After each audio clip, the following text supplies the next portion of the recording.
Hello viewers, I'm 118 and welcome to another episode of my GTA ramming series.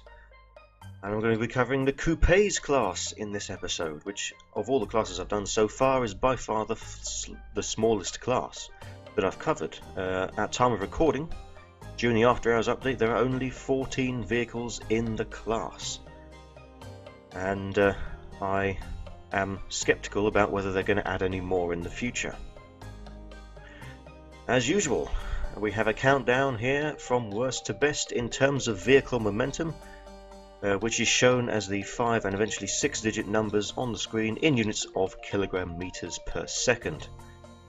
And as always, momentum is a calculation made by multiplying a vehicle's top speed by its weight. And in order to do that, we need to obtain all of these values for these vehicles. And we can do so from Bruffy1322's testing spreadsheet. There are various links in the video description to the following. Bruffy's YouTube channel if you want to see his own videos. Bruffy's website if you want to see his spreadsheet, there's a link to it on his website. There's a link to the GTA wiki where you'll find all of these images that I've used. There's a link to the video series, the playlist for this video series, in case you haven't seen other classes of cars that I've done. There's also a link to the spreadsheet of my own that is relating to this video series. Do note on that I have not made every class data available yet, just because I've not done the respective videos for those classes, so please be patient if you're looking for information on classes that I haven't yet done videos on. There's also links to the individual pieces of music in the background that are just there to drown out some of the white noise and silence when I'm not speaking. So, with all of that usual stuff that I say at the beginning out of the way, we're already up to 4th place here with the Oracle.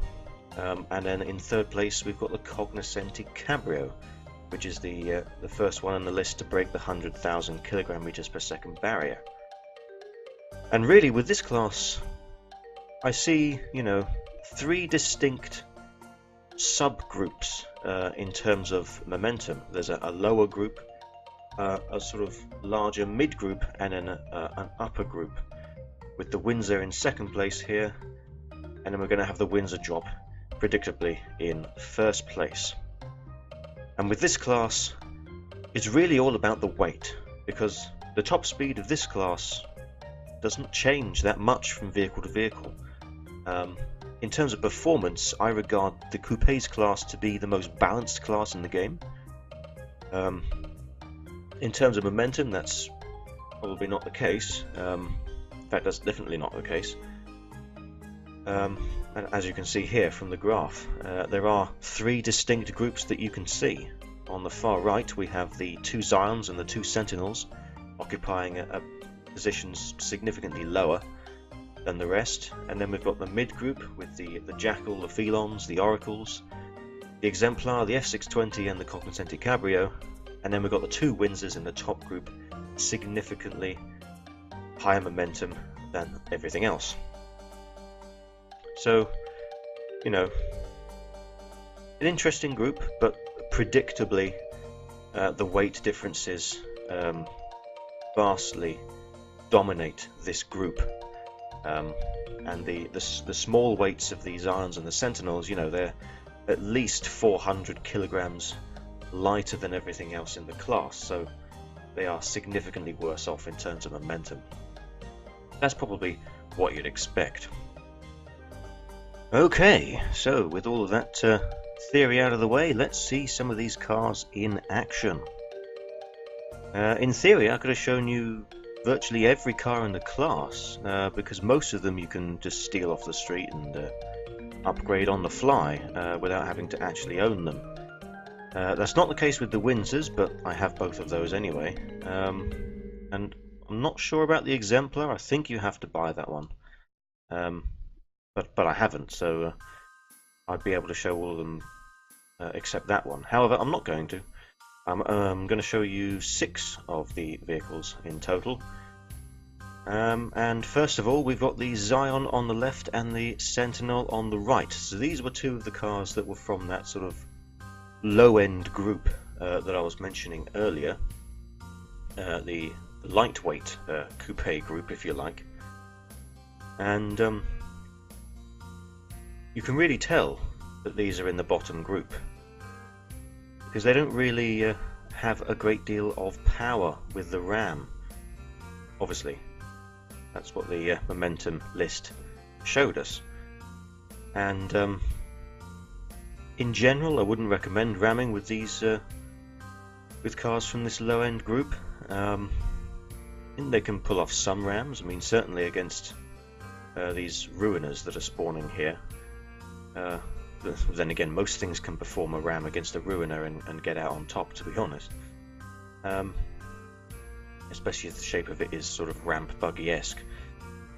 Although ramming bigger SUVs and so on can be a bit of a challenge. And now we've got the Oracle on the left, the ordinary Oracle that is, not the Oracle XS, and the Phelon on the right. These were two from the sort of mid-end group.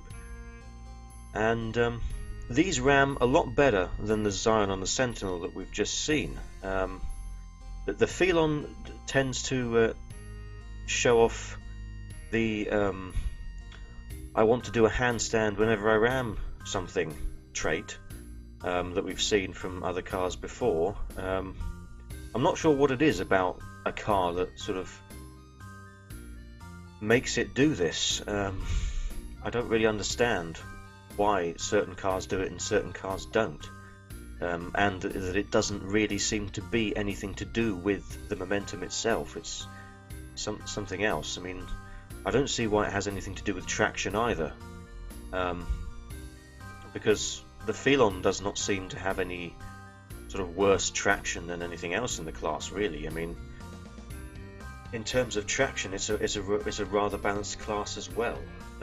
If anything, the worst traction of the class belongs to the top two vehicles, the Windsors, but they have so much ramming power that it doesn't really matter. Even still, the Phelon tends to spin out more often than other vehicles in the class, for some reason. And now then, the Windsor drop that we had from first position is on the left, and the Cognoscenti Cabrio from third position is on the right. Now, I know that I said earlier that the Cognoscenti Cabrio was in the mid-end group, but it is significantly high up in that mid-end group, so much so that I would actually consider it, in terms of, you know, how they perform with these rams, is more towards the top end of the group, really, than the bottom end. It does occasionally do that sort of handstanding maneuver. Again, don't really understand why these cars are doing that, but some cars do it and some cars don't. The Windsor drop, on the other hand, and presumably the Windsor as well. I mean, obviously I didn't test that, but I imagine it to be virtually the same sort of story with that as the Windsor drop. They are just bricks, really. They do not mess around when they're ramming stuff. You know, same cannot be said all the time for the Cognoscenti Cabrio, of course. That ended up rolling over when it rammed something just a while back there. So, you know, not a really different story when I take them out to test them as we had from the actual Momentum series itself. So really, there's nothing extra that we saw from seeing them actually perform these rams. It's safe to say that the Momentum alone is good enough in the coupes class to determine what cars are better than others. And that's it for this video, viewers. I hope you enjoyed watching. As always, feel free to subscribe if you aren't already, if you want to see more classes of cars that I'm going to test in the future. And as always, viewers, I'll hopefully see you next time when I do the SUVs class. That will be the next class that I cover. For now, as always, good luck with whatever games you're playing, and I'll see you next time.